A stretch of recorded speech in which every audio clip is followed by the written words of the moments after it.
Welcome to my channel doctor Roopa Shravan. Hi, hello. So ఈరోజు వీడియోలో ఏంటంటే ఆల్రెడీ thumbnail చూసారు కదా, ఇంకొన్ని స్నాక్ రెసిపీస్ నేను గోకుల్కి ఏదైతే పెడతానో పార్ట్ 2 వీడియోలో చేస్తున్నాను అనమాట. రెసిపీస్ మాట్లాడుకునే ముందు మనం అసలు ఎప్పుడు ఈ స్నాక్స్ పెట్టుకోవాలి, ఏ టైంలో స్నాక్స్ పెట్టుకోవాలి, ఇది ఒక్కొక్క పిల్లల నుంచి ఒక్కొక్కరికి వేరీ అవుతూ ఉంటుంది అనమాట. ఎందుకంటే పిల్లలు నైట్ ఏ టైం పడుకుంటారు, మార్నింగ్ ఏ టైం లేస్తారు అనే దానిపైన వాళ్ళ డే అంతా ఎప్పుడు పడుకుంటారు, ఎప్పుడు లేస్తారు. సో ఇది అందరికీ ఒకటే టైమింగ్స్ ఉండదు. బట్ మనకేంటంటే మీల్ టు మీల్ ఎంత టైం గ్యాప్ ఉండాలి, స్నాక్ టు స్నాక్ మధ్యన ఎంత టైం గ్యాప్ ఉండాలి, ఇవి తెలుసుకుంటే మన పిల్లలు ఎప్పుడు పడుకుంటారు, ఎప్పుడు లేస్తారు, ఎప్పుడు యాక్టివ్గా ఉంటారు అనే దాన్ని బట్టి మనం ఒక డే అంతా ప్లాన్ చేసుకోవచ్చు. సో ఇప్పుడు నేనేం చేస్తానంటే గోకుల్ ఎప్పుడు లేస్తాడు, ఎప్పుడు పడుకుంటాడు, ఎప్పుడు నేను స్నాక్స్ ఏం పెడతాను, తర్వాత లంచ్ డిన్నర్ టైమింగ్స్ ఏంటి, ఇవన్నీ చెప్తాను. దీన్ని బేస్ చేసుకొని మీ బేబీ ఏజ్ చూసుకొని దాన్ని కంపేర్ చేసుకొని మీరు మీ పిల్లలు కూడా అలానే ప్లాన్ చేసుకోండి. సో ఫస్ట్ ఏంటంటే మార్నింగ్ ఎప్పుడు లేస్తాడంటే గోకుల్ 7 to 7:30 మధ్యలో లేస్తాడు. ఎప్పుడు నైట్ ఎర్లీగా టైంకి వాడు రోజు పడుకునే టైం 9-9:30 మధ్యలో నిద్రపోతాడనమాట. సో 9 to 9:30 మధ్య నిద్రపోతే కనుక 7 to 7:30కి అలా లేస్తాడు ఖచ్చితంగాను. సో ఇప్పుడు ఏంటి గోకుల్ 2.5 years కంటే ఎక్కువ కాబట్టి కంప్లీట్ ఓవర్ నైట్ నిద్రపోతున్నాడు అనమాట. ఎటువంటి ప్రాబ్లం లేదు. అండ్ యూరినేషన్ కానీ ఇవన్నీ బెడ్ పైన చేయడం, డైపర్స్ యూజ్ చేయట్లేదు. మీకు చూపించాను ఆల్రెడీ, నేను గోకుల్కి డైపర్స్ వాడేసాను కంప్లీట్గా. సో అసలు డైపర్ అనేది లేదనమాట కంప్లీట్గా. సో నైట్ టైం అలా అని వాడు బెడ్ పైన టాయిలెట్ పోసాడు ఇలాంటిది ఏం లేదు. డే అంతా కూడా ఏంటంటే వాడు ఎప్పటికైనా యూరినేషన్కి వెళ్ళాలంటే వాడు నాకు చెప్తాడు, తీసుకెళ్తే వెళ్తాడు. కొన్నిసార్లు అంటే ఇండివిజువల్ కూడా వాడే వెళ్ళి ఫ్లష్ చేసి రావడం, ఇవన్నీ కూడా గోకుల్కి అలవాటు అయిపోయినాయి అనమాట ఇప్పటికి. సో మార్నింగ్ 7 to 7:30 మధ్యలో లేస్తాడు. లేచిన తర్వాత మాకు ఆల్మోస్ట్ ఒక 15-20 minutes వాడితో టైం స్పెండ్ చేయడానికి సరిపోతుంది.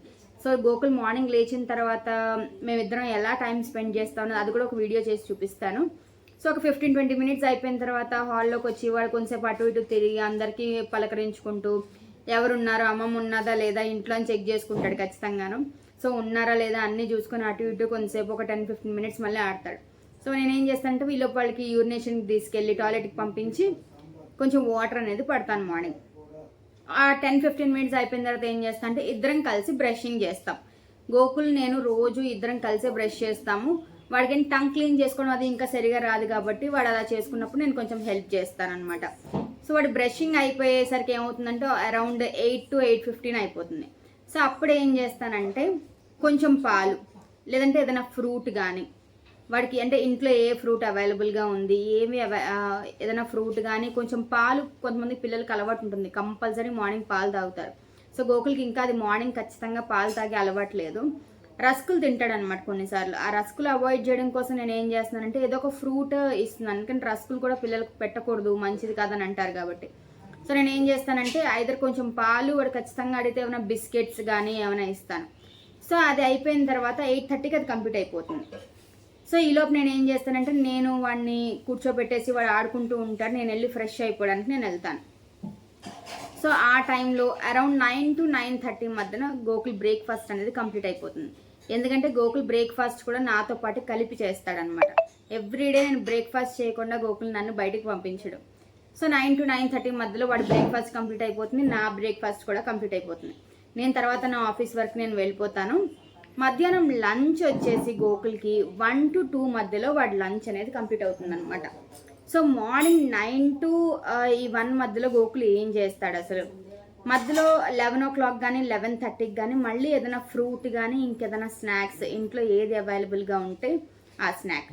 సో మధ్యలో ఎంత గ్యాప్ వస్తుంది మనకి, 2 hours గ్యాప్ అనేది వస్తుంది. 9 to 11-11:30 మధ్యలో ఒక 2-2.5 hours గ్యాప్ వస్తుంది. మళ్ళీ 11 నుంచి 1కి అక్కడ ఒక 2 hours గ్యాప్ వస్తుంది. ఏదైనా స్నాక్ తినిన తర్వాత అక్కడ 2 hours, అంటే మనకి మీల్ టు మీల్ బ్రేక్ఫాస్ట్కి లంచ్కి మధ్యలో ఎంత గ్యాప్ వస్తుంది, ఆల్మోస్ట్ 4 to 4.5 hours గ్యాప్ అనేది వస్తుంది. ఆ స్నాక్ ప్లేస్లో మీరు ఏదైనా జ్యూసెస్ ఇచ్చే అలవాటు ఉంటే మీ పిల్లలకి జ్యూసెస్ ఇవ్వచ్చు, లేదంటే హోల్ ఫ్రూట్ తినే అలవాటు ఉంటే హోల్ ఫ్రూట్ ఇవ్వచ్చు. నేను ఎక్కువగా హోల్ ఫ్రూట్సే ప్రిఫర్ చేస్తానన్నమాట. గోకుల్ చిన్నప్పటి నుంచి కూడా ఫ్రూట్ జ్యూసెస్ అనేవి నేను ఎక్కువగా ఇవ్వలేదు. ప్యూరీ జ్యూసెస్ కూడా ఇవ్వలేదు. అంటే ప్యూరిఫైడ్ జ్యూసెస్ అంటే ఓన్లీ పల్ప్తో సహా మొత్తం ఇచ్చేస్తారు కదా. సో అలాంటి జ్యూసెస్ కూడా నేను ప్రతి fruit as a whole fruit వల్ల ఇవ్వడం వల్ల అడ్వాంటేజ్ ఏంటంటే దాని టెక్స్చర్ కానీ దాని యాక్చువల్ ఫ్లేవర్ కానీ వాళ్ళకి తెలుసుకునే ఛాన్సెస్ ఉంటుందన్నమాట. సో మనకి వైడ్ వెరైటీస్, ఇన్ని రకాల ఫ్రూట్స్లో ఏ ఫ్రూట్ ఏ టేస్ట్ ఉంటుంది, దాని యాక్చువల్ నేచర్ ఏంటి, కలర్, టెక్స్చర్, ఇవన్నీ వాళ్ళకి తెలియాలంటే హోల్ ఫ్రూట్ వాళ్ళకి పెట్టడమే మంచి ఐడియా అని నా ఒపీనియన్ అనమాట. సో నేను జ్యూసెస్ ఎక్కువగా ప్రిఫర్ చేయను. So whole fruit like banana కావచ్చు, సీజనల్గా ఇప్పుడైతే సమ్మర్ కాబట్టి మనకి వాటర్ మిలన్ అవైలబుల్గా ఉంటుంది. మ్యాంగోస్ ఇంకా కంప్లీట్గా రాలేదు కానీ కొన్ని ప్లేసెస్లో అయితే మ్యాంగోస్ కూడా అవైలబుల్గా ఉన్నాయి. సపోటా అవైలబుల్గా ఉన్నాయి, గువావా అవైలబుల్గా ఉన్నాయి. బనానాస్ అంటే మనకు ఎప్పుడు దొరుకుతూ ఉంటాయి. సో ఏ ఫ్రూట్ వాళ్ళు ఇష్టపడితే, ఏ ఫ్రూట్స్ వాళ్ళకి బాగా అలవాటో ఆ ఫ్రూట్ అనేది మీరు పెట్టుకోవచ్చు. సో 1 o'clockకి లంచ్, 1 to 1:30 మధ్యలో లేదంటే 2 మధ్యలో లంచ్ అయిపోతుంది. మళ్ళీ ఏంటంటే 4 o'clockకి 4 to 4:30 మధ్యలో గోకుల్కి మళ్ళీ ఏదైనా స్నాక్స్, అది ఇంట్లో చేసినవి హాట్ కావచ్చు, లేదంటే ఏదైనా స్వీట్ కావచ్చు, లేదంటే మళ్ళీ ఫ్రూట్స్. ఎందుకంటే ఫ్రూట్స్ మనం ఒకేసారి పెట్టాలని ఏం లిమిట్ లేదు కాబట్టి ఏదైనా ఫ్రూట్స్ మీరు ఏ స్నాక్స్ ప్రిఫర్ చేస్తే ఆ స్నాక్స్ మళ్ళీ 4 to 4:30 మధ్యలో స్నాక్ అయిపోతుంది. మళ్ళీ 7 to 7:30 మధ్యలో మళ్ళీ వాళ్ళకి స్నానం అన్నీ చేయిస్తాం కదా మనం. సో 7-7:30 మధ్యలో వాళ్ళకి స్నానం అయిపోతుంది. 7:30 ఎవ్రీడే గోకుల్కి డిన్నర్ కూడా కంప్లీట్ అయిపోతుంది అనమాట. యాక్చువల్గా డిన్నర్ అని అనకూడదు, ఇట్ ఈస్ సప్పర్ అని అంటారు, ఎందుకంటే సింపుల్ మీల్ కాబట్టి. లేదంటే ఏమవుతుందంటే గోకుల్కి 7:30కి, సో బై 7:30 to 7:45 లోపు ఖచ్చితంగా వాడిది డిన్నర్ అనేది కంప్లీట్ అయిపోతుంది. సో 8 o'clockకి లోపు అంటే 7:30, గోకుల్ 9కి పడుకుంటాడని చెప్పాను కదా, ఇక్కడ 1.5 hour గ్యాప్ వస్తుంది అనమాట. సో ఈ 1.5 hourలో వాడిని మ్యాక్సిమం యాక్టివ్గా ఉండడానికి చూస్తాం అనమాట. యాక్టివ్గా ఎందుకు ఉంచాలి అంటే ఖచ్చితంగా వాడు పడుకునే లోపు అలా తినగానే పడుకుంటే సరిగా డైజెషన్ అనేది జరగదు కాబట్టి ఈ 1.5 hourలో కనీసం ఒక ½ an hour అన్న సూపర్ యాక్టివ్గా ఉండేలా చూసుకోవాలి. గోకుల్ ఏంటంటే జనరల్గా డిన్నర్ అయిపోయిన తర్వాత ఆడుకుందాం, చదువుకుందాం అంటాడనమాట. చదువుకుందాం అంటే నిజంగా సిన్సియర్గా బుక్స్ తీసి కూర్చొని చదువుకోవడం కాదు, వాడుకున్న టాయ్స్తోని, ఆల్ఫాబెట్స్, వీటితో రకరకాలుగా ఆడుతూ ఉంటాడు అనమాట. కార్స్ అన్నీ కలిపేస్తాడు. కార్స్తోని, ఒక పక్క ట్రైన్తోని, ఆల్ఫాబెట్స్, బుక్స్ అన్నీ కలిపేసి వాడికి నచ్చినట్టుగా అవేవో చూపిస్తాడు. కొన్ని ఇది నేను అక్కడ చూసాను, ఇక్కడ చూసాను అంటాడు, లేదంటే ఇది కారు, ఇవి చెప్పేసి అయిపోయింది చదువు అయిపోయింది అంటాడు అనమాట. చదువుకుందాం అంటే అర్థం ఏదో నిజంగా సిన్సియర్గా కూర్చొని చదువుకుందాం అని కాదు. సో అది కూడా నేను మీకు వీడియో చేసి షేర్ చేస్తాను ఎలా అంటాడు వాడు. సో అక్కడితో డిన్నర్ కంప్లీట్ అయిపోతుంది. సో చూసారు కదా, అంటే ప్రతి ఫుడ్ టు ఫుడ్ మధ్యలో మనకి 2 hours గ్యాప్ వస్తుంది. అది మీల్ టు మీల్ అయితే 4 hours గ్యాప్ వస్తుంది, మీల్ టు స్నాక్ అయితే 2 hours 2.5 hours గ్యాప్ ఉంటుంది. సో ఈ గ్యాప్ కనుక మనం మెయింటైన్ చేసుకోగలిగితే మీ పిల్లల ఫుడ్ ఇంటేక్ అనేది పెరుగుతుంది. ఈ మధ్యలో ఏమీ ఇవ్వకూడదంటే వాళ్ళకి ఏమి ఇస్తాము మహా అంటే వాటర్ తప్పితే మధ్యలో ఏమైనా జంక్ ఫుడ్స్ ఇవ్వడము. చాలామంది పిల్లలకి ఏంటంటే చిప్స్ ఇట్లాంటివన్నీ అలవాటు.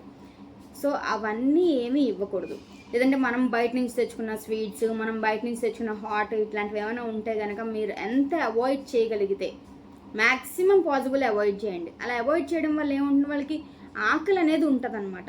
ఆ గ్యాప్ ఎప్పుడైతే ఇచ్చామో మనకి వాళ్ళు ఖచ్చితంగా ఫుడ్ ఇంటేక్ అనేది ఉంటుంది. మనం ఏదో ఇప్పుడు పెట్టాం కదా, మళ్ళీ మీరు తింటున్నప్పుడు మళ్ళీ నేను సరే చిన్నపిల్లడు అడుగుతున్నాడు కదా అని కొంతమంది పెడుతూ ఉంటారు. పెద్దవాళ్ళు ఫీల్ అవుతారనో లేదంటే మీ ఇంట్లో వాళ్ళు ఇంకేదో అనుకుంటారనే కనుక మీరు ఇది ఫాలో అయితే ఏమవుతుందంటే వాళ్ళకి ఆ మధ్యలో ఉండే గ్యాప్ ఏదైతే ప్రాపర్గా రాదో వాళ్ళు టైంకి తినాల్సిన క్వాంటిటీ అనేది తగ్గిపోతుంది. So majority of the parents complaint చేసేది ఏంటంటే మా వాడు ఫుడ్ సరిగా తినడు. ఫుడ్ సరిగా తినట్లేదు అంటే ఒకటి మీల్ టు మీల్ మధ్యన గ్యాప్ లేకపోవడం, లేదంటే ఈ మీల్ టు మీల్ మధ్యన వాళ్ళకి యాక్టివిటీ లేకపోవడం. ప్రాపర్ యాక్టివిటీ లేకపోతే కూడా తిన్న ఫుడ్ సరిగా డైజెస్ట్ అవ్వదు. డైజెస్ట్ అవ్వకపోతే ఏమవుతుంది, వాళ్ళకి ఆకలి అనేది ఉండదు. సో ఆకలి లేకపోతే సరిగా తినరు. ఇంకొకటి ఏంటంటే కొన్నికి ఆ తింటున్నప్పుడు వాళ్ళకి ఆ ఫ్లేవర్ నచ్చకపోవడమో లేదంటే టెక్స్చర్ నచ్చకపోవడము ఇలాంటివి ఏమైనా ఉంటే కూడా కొంచెం ఫుడ్ అవాయిడ్ చేస్తారు. కానీ అవి నచ్చకపోయినా కానీ వాళ్ళకి ఆకలి అనేది ఉంటే కనుక ఖచ్చితంగా కొంచెమైనా లోపలికైతే తినడానికి ఇంట్రెస్ట్ చూపిస్తారు. సో మీల్ టు మీల్ మధ్యన గ్యాప్ ఎంత ఇంపార్టెంటో మీల్ టు మీల్ మధ్యన యాక్టివిటీస్ కూడా అంతే ఇంపార్టెంట్. సో ఇప్పుడు నేను ఇది చెప్పిందంతా కూడా 2.5 years ఓల్డ్ టాడ్లర్ విషయంలో. టాడ్లర్స్ కనే కాదు, మీరు 1 year ప్లస్ బేబీస్కి కూడా ఆల్మోస్ట్ ఇదే ఫాలో అవ్వాల్సి ఉంటుంది. కానీ 1 year ప్లస్ తర్వాత కూడా కొంచెం బ్రెస్ట్ ఫీడ్ అంటే మిల్క్ సప్లై ఉంటుంది కాబట్టి వాళ్ళకి మిల్క్ ఇచ్చే వాళ్ళు పడుకునే టైమింగ్స్ దీన్ని బేస్ చేసుకొని వాళ్ళు కనీసం మీల్ టు మీల్ మధ్యలో ఒక ½ an hour to 15 minutes అయినా వాళ్ళు యాక్టివ్గా ఉండి, యాక్టివ్నెస్ అంటే ఏంటి కదా, గెంతుతారు, ఆడతారు, అటు ఇటు తిరుగుతారు. సో ఆ మూమెంట్ అనేది బాడీకి ఉంది, ఆ మినిమం ఎక్సర్సైజ్ ఉంటే కనుక వాళ్ళకి తిన్న ఫుడ్ ప్రాపర్గా డైజెస్ట్ అయ్యి ఆకలి పైన ఇంట్రెస్ట్ ఉంటుందన్నమాట. సో ఇవి ఫాలో అయితే మీ బేబీస్లో ఖచ్చితంగా ఫుడ్ ఇంటేక్ అనేది పెరుగుతుంది. దానివల్ల మీరు కూడా చాలా. అండ్ స్నాక్స్ ఈరోజు నేను చేసే కొన్ని స్నాక్ రెసిపీస్ ఇంకా డైరెక్ట్గా మనం వీడియోలోకి వెళ్ళి నేను ఇంకొన్ని స్నాక్స్ గోకుల్కి ఏమేమి పెడతానో అవి ఎలా చేస్తానో అవి మీకు ఈరోజు వీడియోలో షేర్ చేస్తాను. సో ఎవరైతే నా ఛానల్ ఫస్ట్ టైం చూస్తున్నారో నేను చెప్పే వీడియోస్ మీకు ఇన్ఫర్మేటివ్గా అనిపిస్తే నా ఛానల్ని లైక్ చేయండి, షేర్ చేయండి, సబ్స్క్రైబ్ చేయడం మాత్రం మర్చిపోకండి. పక్కనే ఉన్న బెల్ ఐకాన్ క్లిక్ చేయండి సో దట్ నా వీడియోస్ అన్ని ఎప్పటికప్పుడు అప్డేట్ అవుతాయి. సో చూసారు కదా, ఈరోజు అయితే ఫస్ట్ స్నాక్ వెరైటీ వచ్చేసి జంతికలు. కొంతమంది కొన్ని ఏరియాస్లో మురుకులను కూడా పిలుస్తారు కాబట్టి. సో ఇవి పిల్లల కోసం చేసుకున్నప్పుడు ఎలా చేసుకోవాలి, క్వాంటిటీ నేను 1 kg కోసం చూపిస్తాను అనమాట. సో ఇవి చేసుకోవడానికి 1 కిలో బియ్యం, 100 గ్రాముల శనగపప్పు, 4 ఎండుమిర్చి అనమాట. ఈ బియ్యం ఏంటంటే ఫస్ట్ కడిగేసి ఆరబెట్టేసుకోవాలి బాగా. అవి బాగా డ్రై అయిన తర్వాత ఈ శనగపప్పు 100 గ్రాముల శనగపప్పు, దాంతోపాటు కొంచెం 4 ఎండుమిర్చి వేసేసి పిండి అంతా చేసేసుకోవాలి. ఆ పిండి చేయించుకున్న దాంట్లో ఏం చేయాలంటే 1 అరకప్పు నువ్వులు, 2 స్పూన్లు వాము, 2 స్పూన్లు పచ్చికారం, తగినంత ఉప్పు వేసుకొని 2 స్పూన్లు వాము వేసుకొని చక్కగా గోరువెచ్చని నీళ్లు వేసుకుంటూ కలుపుకోవాలన్నమాట. మనం మామూలుగా చపాతీకి ఎలా అయితే పిండి కలుపుకుంటాం ఇది కూడా అలాగే కలుపుకుంటాం. కాకపోతే చపాతీ పిండి కొంచెం సాగుతున్నట్టు ఉంటుంది. మనకి ఈ జంతికలు చేసుకునే పిండి ఏంటంటే చాలా మెత్తగా స్మూత్గా వస్తుందన్నమాట. మరీ పల్చగా కలుపుకోకూడదు, అలాగని చాలా గట్టిగా కలుపుకోకండి. కొంచెం స్మూత్గా ఉండేలాగా కలుపుకోవాలి మనం. వాటర్ ఒకేసారి పోసుకోకుండా కొద్దిగా అవి మరిగించి చల్లార్చిన నీళ్ళు అనమాట, గోరువెచ్చని నీళ్ళు వేసుకొని కలుపుకోవాలి. పిండి అనేది ఎక్కడా కూడా మీకు లంప్స్ లేకుండా ఇట్లా నీట్గా కలుపుకుంటే ఉండలు లేకుండా కలుపుకోవాలన్నమాట. అండ్ ఇంకొకటి ఏంటంటే సాల్ట్ ఇవన్నీ ఏవైతే ఉన్నాయో ఫస్ట్ పౌడర్లో వేసినప్పుడు అవన్నీ మిక్స్ చేసేసుకొని తర్వాతే స్లోగా వాటర్ యాడ్ చేసుకొని స్టార్ట్ చేయాలి. సో దట్ అదండి యూనిఫామ్గా స్ప్రెడ్ అవుతుంది అనమాట, బాగా కలుస్తుంది ఆ పిండితో పాటు. సో చూసారు కదా పిండి అంతా ఎంత చక్కగా అయిపోతుందో. అలా కొంచెంగా వాటర్ వేసుకుంటూ అది ఆల్మోస్ట్ పిండి కలిసిపోయే టైంకి ఏం చేయాలంటే వాటర్ క్వాంటిటీ వేసుకునేది కొంచెం తగ్గించుకోవాలి, లేదంటే సడన్గా ఒక్కసారిగా వాటర్ ఎక్కువైపోతుంది అనమాట. సో ఇక్కడ మనకి పిండి అనేది ఈ విధంగా కలిపేసుకోవాలి. అలా పిండి కలిపి పక్కన పెట్టేసుకొని ఈలోపు మనం పక్కన ఏం చేయాలంటే బాండీ పెట్టుకొని ఆయిల్ వేసుకోవాలి. ఈ ఆయిల్ కూడా మోర్ దెన్ 1/2 లీటర్ కంటే కొంచెం ఎక్కువ పడుతుంది. మామూలుగా డీప్ ఫ్రైస్కి మనం ఎలా అయితే ఆయిల్ వేసుకుంటామో అలాగే జంతికలకు కూడా ఆయిల్ అనేది పెట్టుకొని కొంచెం బాగా మరగాలి, అంటే వేడి అవ్వాలి ఆయిల్. ఈలోపు ఏంటంటే మనం అదేదైతే ముద్ద రెడీ చేసి పెట్టుకున్నామో ఆ ముద్దని జంతికలు వేసేది ఉంటుంది కదండి, దాంట్లోకి కొంచెంగా తీసుకొని చేయి కొంచెం తడి చేసుకొని కొంచెంగా స్టఫ్ని అంతా కూడా దాంట్లో ఫిల్ చేసుకోవాలి. మీకు సన్నగా కావాలనుకుంటే సన్నగా చేసుకోవచ్చు, లావుగా కావాలంటే లావుగా వేసుకోవచ్చు. ఇందులో డిఫరెంట్ షేప్స్ కూడా అవైలబుల్గా ఉంటాయి. మీకు ఏ ప్లేట్ కావాలంటే ఆ ప్లేట్ అనేది పెట్టుకోవచ్చు. నేను మాత్రం కొంచెం మరీ సన్నం కాదు, మరీ లావు కాదు, కొంచెం మీడియంది తీసుకున్నాను అనమాట. ఎందుకంటే నువ్వులు వేసాం కదండి, మరీ సన్న దాంట్లో తీసుకుంటే నువ్వులు సెపరేట్ అయిపోయే ఛాన్స్ ఉందన్నమాట. అందుకని ఇది మీడియం ఉన్నది తీసుకున్నాను. సో దట్ ఏంటంటే మనకి నువ్వులతో పాటు చక్కగా అది జంతికలు అనేవి బాగా వచ్చేస్తాయి అనమాట. అంటే నువ్వులు సెపరేట్ అవ్వడం ఇదంతా ఏది ఉండదు. సో ఇలా పక్కన పెట్టుకునేసిన తర్వాత అసలు ఇది ఆయిల్ వేడైందా లేదా, ఇది మనం స్టార్ట్ చేసుకోవచ్చా లేదా అని ఒకసారి చెక్ చేసుకుందాం. చిన్న ముద్ద తీసుకొని దాంట్లో ఆయిల్లో వేస్తే అది కొంచెం తేలుతుంది అనమాట. అది కనుక తేలితే మీకు ఆయిల్ రెడీగా ఉన్నట్టు. ఆయిల్ రెడీ అయిందంటే ఇంక మీరు జంతికలు వేసుకోవడం స్టార్ట్ చేయొచ్చు అనమాట. చూసారు కదా ఆయిల్ అనేది మరిగింది, కాకపోతే ఇంకొంచెం వేడైతే బెటర్. అది పైకి కనుక వచ్చిందంటే ఇంకా అది ఓకే, ఆయిల్ అంతా రెడీ అయిపోయినట్టు, ఆయిల్ మరిగినట్టు అర్థం చేసుకోవాలి మనం. సో ఇంక జంతికలు వేసుకోవడం మనం స్టార్ట్ చేయొచ్చు. అది చూసారు కదా, దాంతోపాటు ఇట్లా నాకు తెలిసి ఇది అందరికీ తెలిసి ఇంట్లో వేసుకుంటూ ఉంటారు, కాకపోతే మళ్ళీ ఒకసారి చూపిస్తున్నాను. ఇట్లా వేసేసుకున్నప్పుడు ఏమవుతుందంటే ఆయిల్ బాగా నురగలాగా, చూసారు కదా అది నురగ కాదు బబుల్స్ అనమాట, బాగా ఇట్లా వస్తుంది. మనకు అది వేగే కొద్దీ కూడా అది తగ్గిపోతుంది అనమాట, ఇలా రావడం అనేది.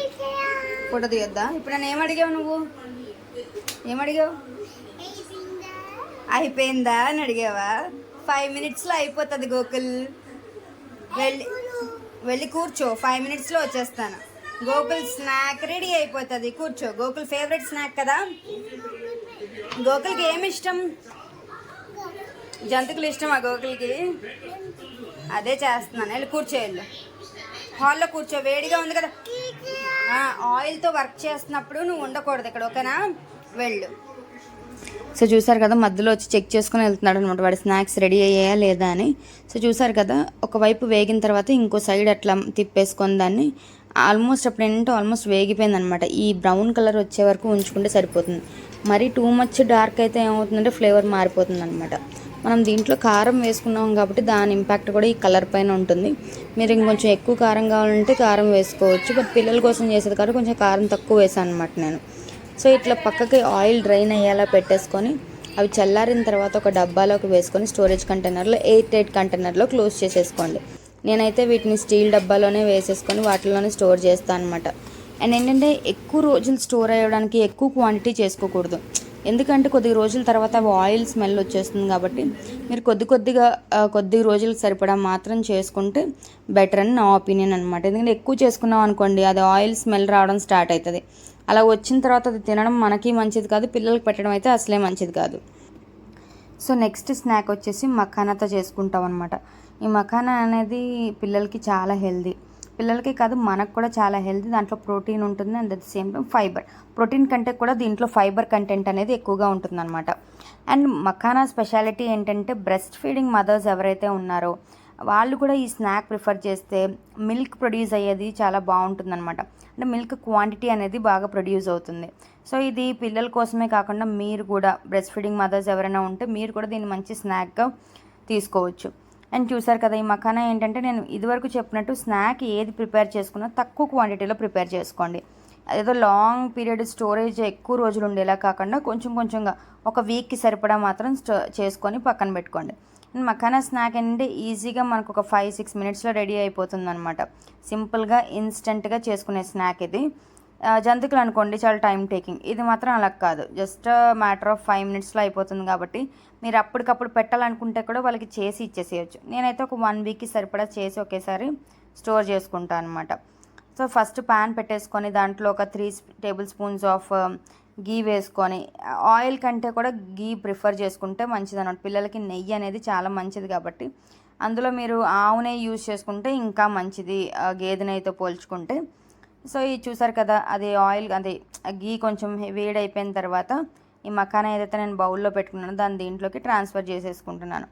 అండ్ ఇంకొకటి అంటే మఖానా వేసిన తర్వాత కంప్లీట్గా మీరు దాన్ని స్లోగా సిమ్లో పెట్టుకొని, హైలో పెడితే ఏమవుతుందంటే మాడిపోతుంది అనమాట. మీడియం ఫ్లేమ్లో కూడా కాకుండా సిమ్లో పెట్టుకొని దాన్ని స్లోగా ఫ్రై చేసుకోండి. ఎందుకంటే మనకి అన్నీ ఈవెన్గా ఫ్రై అవ్వాలంటే మాత్రం కంటిన్యూస్గా దాన్ని మనం కలుపుకుంటూనే ఉండాలన్నమాట. సో ఆల్మోస్ట్ ఒక 3/4 ఇట్లా అయిపోయింది, ఇది వేగిపోయి అన్నప్పుడు ఏం చేస్తారంటే ఇంట్లోనే ప్రిపేర్ చేసుకున్నవి జీరా పౌడరు, ధనియా పౌడర్ ఇట్లాంటివి మీ దగ్గర అవైలబుల్గా ఉంటే మాత్రం కొంచెం జీరా పౌడరు, ధనియా పౌడర్, మీకు నచ్చితే పెప్పర్ పౌడర్ కూడా మీరు యూజ్ చేసుకోవచ్చు. నేనైతే జీరా పౌడర్, ధనియా మాత్రమే యూజ్ చేస్తున్నాను. అండ్ సాల్ట్ కూడా పిల్లలకి ఎంత తగ్గిస్తే అంత మంచిది కాబట్టి నేనైతే దీంట్లోనే సాల్ట్ కూడా యాడ్ చేయట్లేదు. సో ఏదైనా ఏ ఫుడ్లో అయినా కానీ న్యాచురల్గా ఉండే ఆ సాల్ట్ కంటెంట్ కూడా ఉంటుంది. సో నేనైతే ఇందులో సాల్ట్ కూడా యాడ్ చేయట్లేదు అనమాట. సో ఈ జీరా పౌడర్, ధనియా పౌడర్ యాడ్ చేసుకున్న తర్వాత జస్ట్ ఒక 1 మినిట్ పాటు దాన్ని మళ్ళీ వేయించేసుకుంటే మీకు స్నాక్ అనేది రెడీ అయిపోతుంది అనమాట. సో అది పక్కకు పెట్టేసుకొని చల్లారిన తర్వాత 8 కంటైనర్లో మీరు దాన్ని హ్యాపీగా స్టోర్ చేసేసుకోవచ్చు. సో చూసారు కదా ఈరోజు జంతికలు and also makhana snack ready అయిపోయాయి అనమాట.